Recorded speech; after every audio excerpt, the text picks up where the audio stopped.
So we just noted our testimony. Now we want to examine if that's happened to them.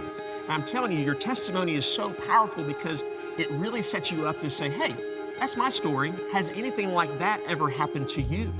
And that's so important because you're not asking them if they go to church. You're not asking them if they know anything about the Bible or they're religious or they're a good person. You're asking them if they're born again, if they have a story of putting their trust in Jesus.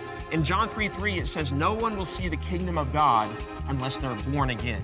And being born again is an event. There was a time, just like when you were born, there was a time you weren't born, and there was a time you were born. Being born again, there was a time that we were not born again, and then a time that we are. So it certainly is an event. And so we want to, if they don't have a story of putting their trust in Jesus, we want to welcome them to do that. And so here's the thing. I like to add, when you say, is anything like that ever happened to you? Or are you still trying to figure this out? You know, that little phrase, are you still trying to figure this out, puts them at ease and lets them know that, it's okay, that they're still trying to figure this whole spiritual thing out. And so we want to welcome them in that case to put their trust in Jesus. Now, if they say, yeah, I've got a story kind of like that, well, you just listen. You listen for Jesus in their story. It says in Acts 4:12 that salvation is found in no one else, for there was no other name given to men by which we must be saved. And so we're just listening for Jesus. Now, listen to this.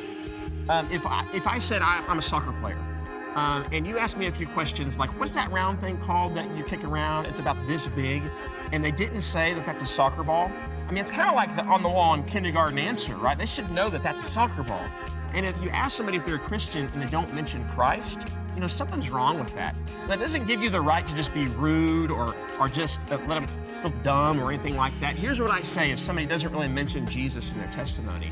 I say, hey, if we're going skydiving and I realized that your parachute was loose or what you put on didn't really look too much like a parachute, would you want me to say something to you? And I gotta tell you, if that were me, you can tackle me. And so with somebody that hasn't put on Jesus, they don't mention Jesus, that's something to let them know, man, I just noticed in your story you didn't mention anything about Jesus.